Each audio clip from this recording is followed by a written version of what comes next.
And you would have never even realized this. You would have really got mad over Capri Sun until you did shadow work to realize it's a much deeper pain that you've been trying to hide. So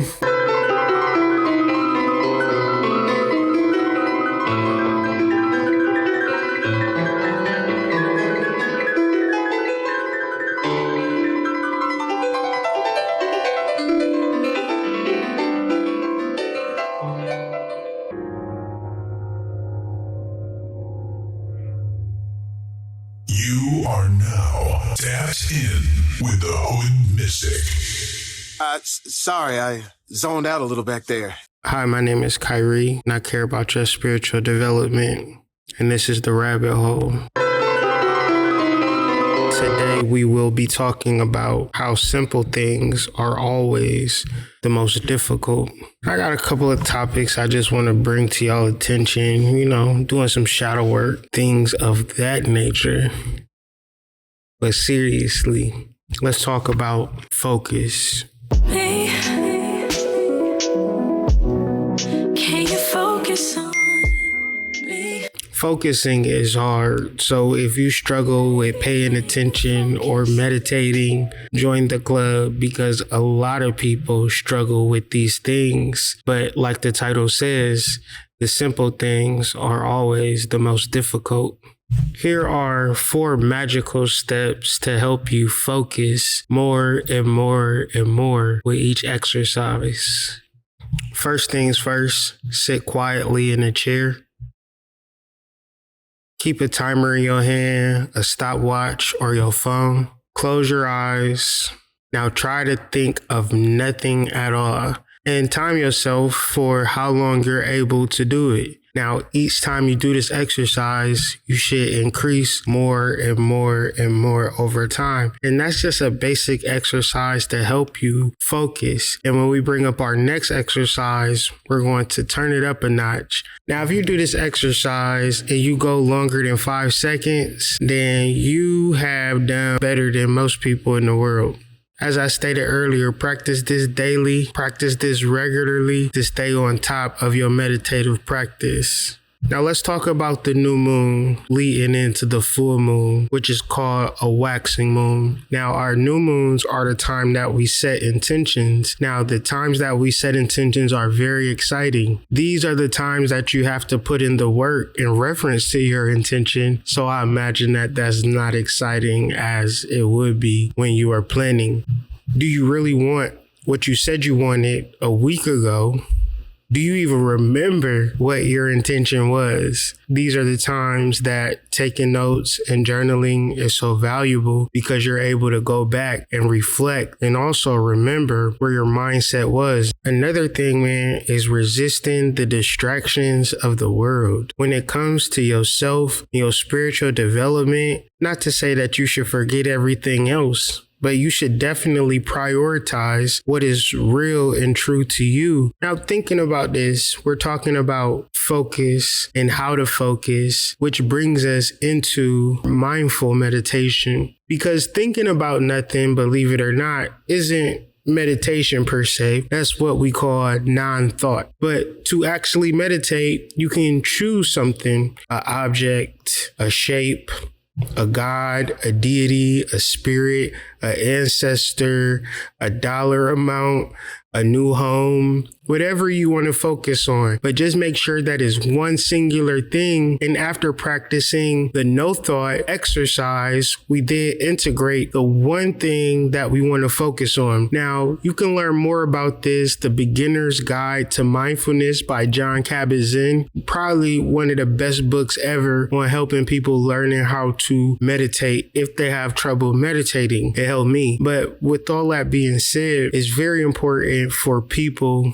who are interested in the spiritual journey, in the spiritual development, to become an adept at meditating. Because once you're able to meditate, you're able to perceive the spiritual world. You're able to see things beyond the veil. What usually happens with people is that they try to get this super complicated spiritual miracle thing down, when in reality, everybody has a different thing. I think Parliament have a song where they say, you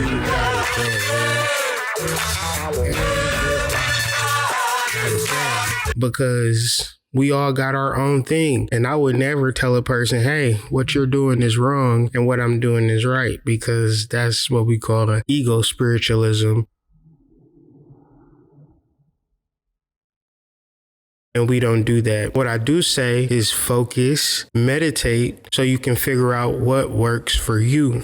If you have difficulty meditating, like most people, start with those 4 steps. You want to turn it up a notch, you add one thing that you want to focus on. Now, in the space of meditating on this one thing, this is all you're thinking about. In Jon Kabat-Zinn's book, he starts off with an apple. So you can look at the apple, rotate the apple, bite into the apple, taste the apple, feel the juices within the apple. Damn, this apple is turning me on. Focusing is simple. All you have to do is think of one thing. Breathe deeply and don't let anything enter your mind besides the one thing that you're focusing on. Set a specific timer for how long you wish to meditate and increase it over time. Incorporate different items. Make sure that you become an adept on being mindful as opposed to being mindful. Another thing that I want to talk to my ladies and my fellas out there, you need not be distracted. Now, distracted is if you have a dick or you want some dick and you just keep thinking about it. Back in the day, they used to call it thinking with your second head or your little head instead of your head up here. In reference to a sun being a Scorpio, it could be heightened sexual energy, and sex is not bad. But when it comes to you being focused and you showing attention to your spiritual development, sex is usually a distraction and a disruption to this process. And I'm not going to harp on it because I'm not your daddy, but at the same time, don't be out here in these streets being distracted. Now, let's just say this because we said it earlier, but we're here to do this work. Remember your intention. If you don't journal and you don't remember it next time, next new moon, to journal your intention. Is probably the most simple yet powerful thing to do when you are setting an intention in reference to new moons. The problem where people don't really understand the science is because they forget about it so willy-nilly. You want something so bad, but you don't even remember what you want and you're not going to pay attention to it. So I always ask the question, do you really want it? So learn how to not be distracted, learn how to be present. And from this point, everything just becomes easier. In reference to our intention, in reference to knowing what it is we should do, we need to be present. When we are distracted, we can't be present. So when it comes to our manifestations, we have a difficult time, mainly because we cannot focus, we're not clear, we can't meditate. And so our brain is going which way and never really focused in on our intentions. The purpose of this video is to bring you into alignment to what you want. Hopefully you can remember what you want and put your focus and attention on that and not be distracted with what's going on in the world. Shadow prompt number 1. Where attention goes, energy flows. Journal where you plan to focus this week. Where do you plan to put your attention? Because your attention is in reference to your purpose. Now, I know what people are going to say. I don't know my purpose. And if you don't know your purpose, then you probably don't know where you're going to put your attention this week. Why wouldn't you be living in your purpose? You're living outside of your purpose, and that's scary. So the first thing to do is journal where you place your attention. What do you do? Observe that list. Don't really make any feelings about that list. Don't erase nothing, but just write down the things that you do, where you place your attention at. Then make another list about all of the pain that you experienced in your life. Observe that list too. Have no feelings about what you're writing, because what you're doing is releasing these ideas and thought forms out of your brain. Once you release, it's easier to be clear, which will be easier to have the realization. If you're having trouble realizing what it is you should do every day in life, 10 times out of 10, or my new saying, 11 times out of 10, is some pain there. And if there is pain there, it's your responsibility to heal that shit.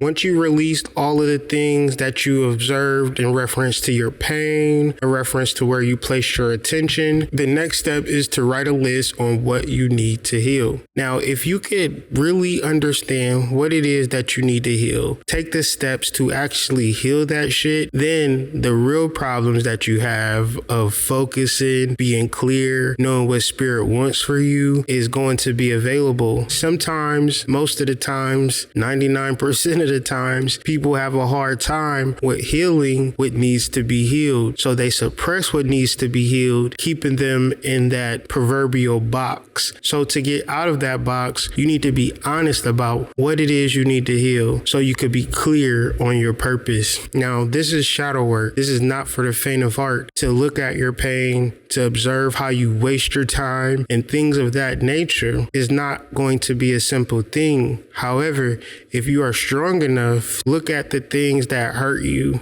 the things that bother you, release them out of your brain, release them out of your being, then you're able to move into a new space in a new light. What I'm saying is the most simple thing that we can do as spiritual beings is release. Once you release your poverty, the next step is prosperity. Once you release your iniquity, the next step is equity. We might think that we need to do this and do that, but really, if you want to be real about it, the idea is very simple. But although it is simple, it's extremely difficult. We need to release. Once you do this exercise, figure out what it is that you need to heal. Take the steps on doing the healing work, which should be as simple as releasing. This is going to lead to personal growth. It shouldn't wear you down. It shouldn't tire you out. And I'm saying this for people who work in 40 to 80 hours a week at their job or for their business, and they're calling it their purpose and they're calling it their passion. But at the end of the day, they're just drained. You should be able to do shadow work in reference to this. I am drained. I am not happy in my current employment situation. Is this going to create some rapid, miraculous manifestation? Probably not. But what it will do is put you in the direction towards healing. That's all you can ask. Am I in the direction of healing? What is this place? You know how when you humans are really into something and it feels like you're in another place? It feels like you're in the zone, right?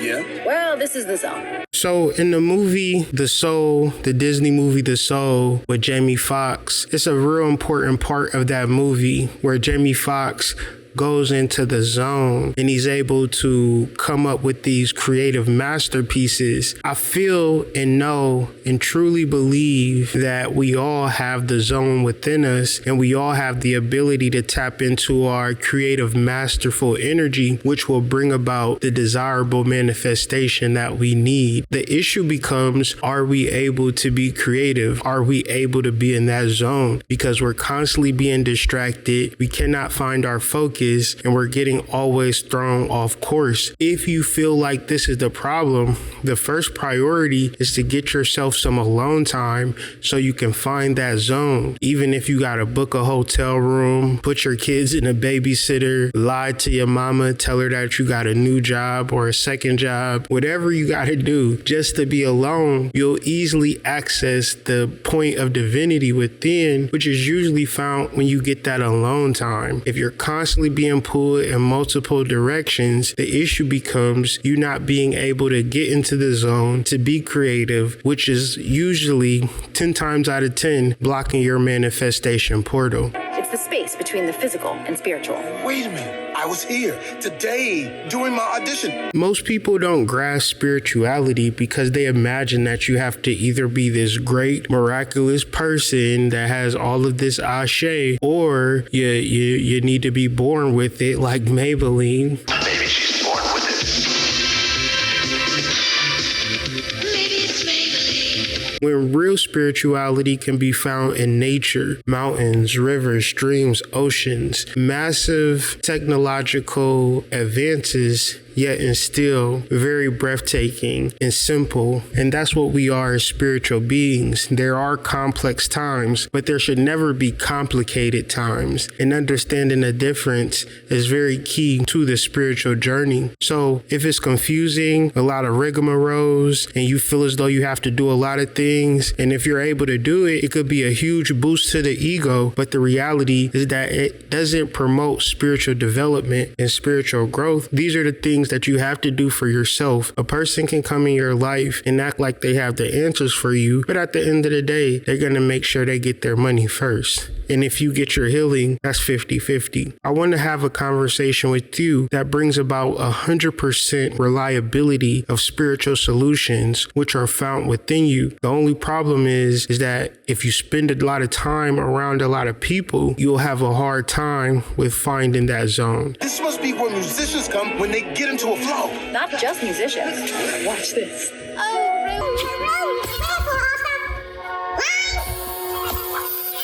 Oops.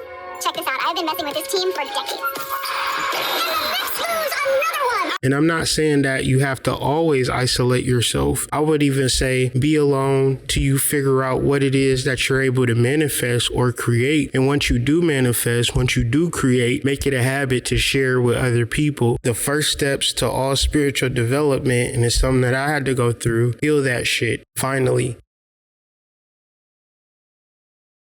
My main advice of when you should do shadow work is when you're full of ideas, full of frustration, emotions, and you just don't know what to do. You're feeling a certain type of way. These are the times that you are supposed to write things down. This is coming from your unconscious mind. So you're having a flush of hormones and a flush of ideas and a flush of emotions. It might seem like you're identifying them because you're angry or feeling what you're feeling. You haven't actually put words to what you're experiencing until you begin to start to journal these things as you feel them. If you're feeling great or normal and you try to trigger shadow work, it's going to be kind of difficult. However, when you're feeling a certain type of way about your baby mama or your baby daddy, from that point, when you start to journal, it becomes easy for you to just kind of write what you're feeling. And it's such a powerful thing because now you're able to put some words and put some actions and have some type of function in the form in reference to your frustration. You may have thought you knew why you were frustrated, but if you're able to dive down the rabbit hole of your frustration, you're almost guaranteed to open up doors of other understandings of your frustration way beyond the initial thought. So an example would be, you might think you're mad because your girlfriend drank your last Capri Sun, but the reality is you're mad because it's triggering an abandonment issue. Your mom had a boyfriend that you really liked, but you knew it was over once he stopped bringing you the Capri Suns. He used to always come over and bring the Capri Suns, and then he stopped bringing the Capri Suns. So you buy Capri Suns in memory of him over these past 20 years. So when your girlfriend drank the last Capri Sun, it triggered that abandonment issue. And you would have never even realized this. You would have really got mad over a Capri Sun until you did shadow work to realize it's a much deeper pain that you've been trying to hide. So once you write all of the things that are going through your body and mind, you'll naturally feel better. Once you feel better, you turn the page and you start thinking about your intentions. You start thinking about the future. The reason that you do this is because you're operating from a space of clarity. And in the spiritual journey, you will never find an idea, a concept, or a state of mind more powerful than clarity. When you know exactly what it is that your soul wants you to do in a moment-to-moment basis. You're not distracted. You're not feeling bad or sad. You're not overly happy and super egoic. You're just following source telling you what to do from a moment-to-moment basis. With that being said, this has been another edition of The Rabbit Hole. My name is Kyrie, and I care about your spiritual development. Peace. Clarity is alignment. Clarity is a clear impulse of where to go. Clarity is trusting the path. Clarity is not standing in confusion. Clarity is that momentum that has no resistance. And when you're in that place of clarity, the feeling of what to do next is right there.